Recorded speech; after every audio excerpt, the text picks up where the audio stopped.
Hi MMA fans, and welcome to another MMA fighting video. The fight for the pound-for-pound UFC king is settled, but the steam around it is not fading away. The winner of that bout, Islam Makhachev, has been accused of using a performance-enhancing injection that would have helped him significantly in earning the victory. At the same time, all quiet on the UFC pound-for-pound ranking. Although Makhachev narrowly scored a victory against Volkanovski, the Australian fighter of Macedonian origin is still the pound-for-pound number one. In the bantamweight division, the rising prospect Sean O'Malley revealed who his next opponent would probably be, and it might surprise you. Today we'll look into this latest news and analyze it more profoundly. But before that, please make sure to like and subscribe because it helps our channel grow. Islam Makhachev accused of cheating. This isn't the first time Makhachev's name has been involved in doping allegations. In 2015, the Dagestani tested positive for meldonium, a performance-enhancing drug that used to be very common among Russian athletes.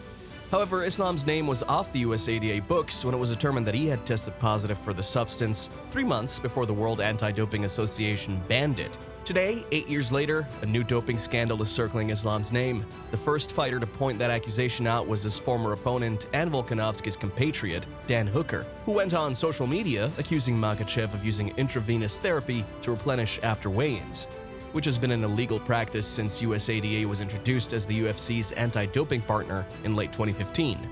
Dumb cunt thinks he can fly to Australia, hire a nurse to give him an IV, and we won't find out. Cheating dog, tweeted Dan Hooker, accusing the Russian of violating the UFC code. Hooker posted a link to how UFC fighters have been banned for 2 years due to using this practice, indicating that Makhachev should not be an exception. In addition, the Australian kept attacking Islam on Twitter. Prove me wrong, bet you can't. He doesn't cheat, he doesn't win. And Islam is a cheat were some of the tweets that Hooker posted regarding the accusations. IV infusions or injections are prohibited because they can enhance performance by increasing plasma volume levels, mask the use of a banned substance, and distort the values of the athlete's biological passport, USADA's website reads. IV drips can also allow athletes to cut unhealthy amounts of weight, and fighters caught in breach of the rule can face bans of up to 2 years. Volkanovski added to the speculation in a post-fight interview, saying he heard whispers about the accusations and suggested his opponent could add weight quickly after the weigh-in. 178 to 180 pounds, that's what I think he would have been. I've heard that he gets up to like 83 kilograms. You fuel up pretty quick with IVs and stuff like that, Alex told the MMA Hour. The interesting thing about this statement is that the featherweight champion made these accusations even before Dan Hooker's tweets.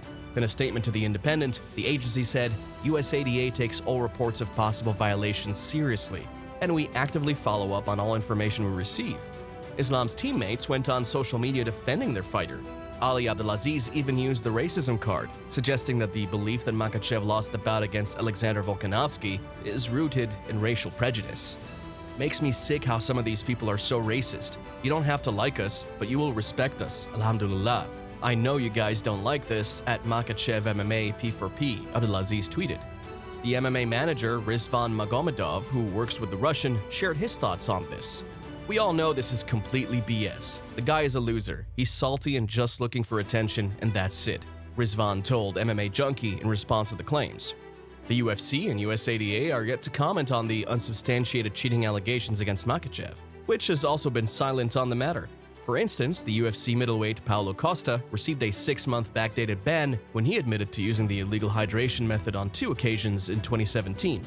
Will Makhachev receive a suspension that could turn his victory against Volkanovski into a no contest? Only time will tell, but if the allegations prove correct, that will jeopardize Makhachev's whole legacy as a fighter.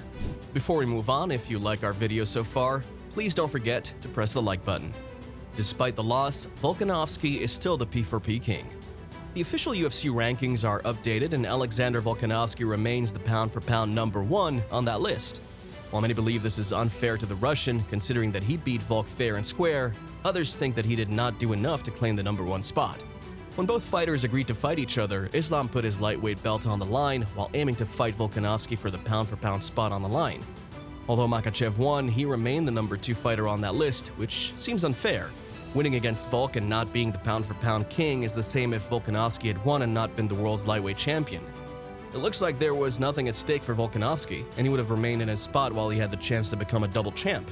The former UFC double champ and Islam's teammate, Daniel Cormier, shared his thoughts on this. I also said on SportsCenter after the fight, I said, hey, there's a world in which, at the end of this, Volkanovski could still be the #1 pound-for-pound fighter in the world, Cormier said.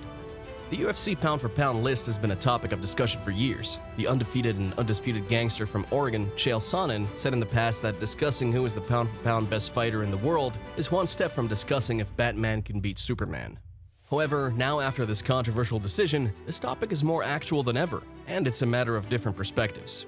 Because Pound for Pound says, does your fighting style translate between weight classes? It showed on Saturday that his, Volkanovski's, fighting style does translate between weight classes. The new rankings come out today, and guess who's still #1 pound for pound? Alexander Volkanovski, even though he lost, Cormier continued, elaborating on why Volk could lose and still remain the pound for pound #1. Islam Makhachev is obviously not happy about this. He challenged Volkanovski specifically for this spot on the line and got nothing despite winning the fight. But Makhachev has spoken out about remaining second on the pound-for-pound list, with Volkanovski remaining at #1 despite his defeat at the weekend. About the rankings, I never expected justice, and still don't, because we saw in the example of our other fighters, Ankalaev, Petrian, saw the attitude towards us always, Makhachev told the Russian media, indicating that he's not surprised that Russian fighters are treated unfairly by the UFC. Maybe, I don't know. I don't play their games. I can't say otherwise because if they keep ratings, I don't know if ratings have changed completely or not. But if it stays like that, how can I count differently? I don't know, Islam continued. The main thing is I flew 13,000 kilometers there and defeated their champion. They raised my hand and with a raised head, confidently with the belt flew home, Makhachev said, stating that Volk's fans still can't accept the reality that he beat their favorite fighter. The Australian fighter of Macedonian origin is happy with the UFC's decision to keep him at the top. Speaking to Ariel Hilwani on the MMA Hour, Volk claimed that the Dagestani didn't do enough to dethrone him as the UFC's #1 ranked pound-for-pound fighter. Pound for pound, again, I don't want to be that guy, but I still think I proved that I'm the better fighter. And I'm pound for pound #1, but that's not up to me, Volkanovski said. The pound for pound ranking would always value a fighter moving up in a division more, and one could argue that Islam narrowly defeating the smaller fighter was not enough to earn him the #1 spot on that list. But at the same time, a win is a win, and it turns out that Makhachev could lose a lot but earn nothing in victory. Imagine you're Makhachev in this situation. He beat Charles Oliveira, became a UFC lightweight champion, then defeated Volkanovski within the same year. But regardless of that, he's still not considered the best fighter in the world. How can we see Volkanovski as the best fighter in the world who just lost the fight fair and square? We're used to seeing Makhachev dominating everyone, and now when he won a very close fight, we can't acknowledge his victory as usual. At the end of the day, Chael Sonnen was right. Discussing pound for pound best fighter in the world is the same as discussing who's the best superhero between Batman and Superman. Sean O'Malley reveals his next UFC fight. O'Malley is one of the biggest UFC stars today. Coming out of a controversial victory against the former champion Petrian, Sugar is eager to get back into the octagon and prove to the world that he is champion material. In a recent tweet, he indicated who his next fight might be. "I can't wait to beat up Henry," tweeted O'Malley. He explained that the situation in the bantamweight division frustrated him, but he will go along with the flow. "Perfect. Me versus Henry for the interim belt at UFC 285? Tell me that ain't fire." I texted UFC Chief Business Officer Hunter Campbell, texted matchmaker Sean Shelby. I said, "Will you at least give me an idea? Will you at least say yes or no? Is Henry versus Aljo happening?" They just don't know. They're kind of just trying to wait and see if Sterling can or what.